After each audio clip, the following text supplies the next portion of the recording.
Nalgonda municipal corporation సాధారణ సమావేశం మంగళవారం మున్సిపల్ కార్పొరేషన్ మీటింగ్ హాల్లో జరిగింది. సమావేశంలో మేయర్ బుర్రి చైతన్య శ్రీనివాస్ రెడ్డి పాల్గొని ప్రసంగించారు. కార్పొరేషన్లోని అన్ని డివిజన్లలో విద్యుత్, మంచినీటి, అండర్ గ్రౌండ్ సమస్యలు లేకుండా చూడాలని ఈ సందర్భంగా కార్పొరేటర్లు సమావేశంలో మేయర్ దృష్టికి తీసుకువచ్చారు. నల్గొండ మున్సిపల్ కార్పొరేషన్ సాధారణ సమావేశం మంగళవారం మున్సిపల్ కార్పొరేషన్ మీటింగ్ హాల్లో జరిగింది. సమావేశంలో మేయర్ శ్రీమతి బుర్రి చైతన్య శ్రీనివాస్ రెడ్డి పాల్గొని ప్రసంగించారు. కార్పొరేషన్లోని అన్ని డివిజన్లలో విద్యుత్, మంచినీటి, అండర్ గ్రౌండ్ సమస్యలు లేకుండా చూడాలని ఈ సందర్భంగా కార్పొరేటర్లు సమావేశంలో మేయర్ దృష్టికి తీసుకువచ్చారు. మంత్రి కోమటిరెడ్డి వెంకటరెడ్డి సహకారంతో నల్గొండ మున్సిపల్ కార్పొరేషన్లో ఎలాంటి సమస్యలు లేకుండా చర్యలు తీసుకోవడం జరుగుతుందని ఈ సందర్భంగా మేయర్ బుర్రి చైతన్య శ్రీనివాస్ రెడ్డి తెలిపారు.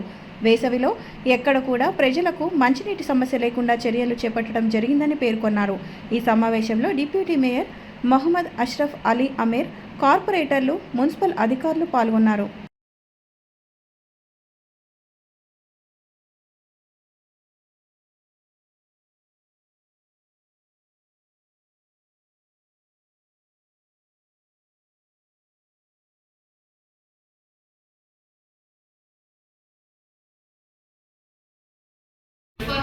వాటర్ ప్రతి ఇంటికి ఈ వాటర్ అవ్వడంగా ప్రతి 40 డివిజన్లలో ప్రతి ఇంటికి 24/7 వాటర్ రావడానికి అవకాశం ఉంది. అది కొంచెం కంప్లీట్ అయ్యింది.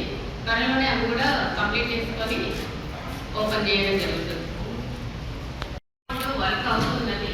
సమ్మర్ వల్ల అందరి ఇళ్లలో దాదాపు 5-6 ఏసీలు కంపల్సరీ ఉంటున్నాయి. దానివల్ల లో వోల్టేజ్ ప్రాబ్లం వస్తుంది. తప్పకుండా త్వరలోనే అది సాల్వ్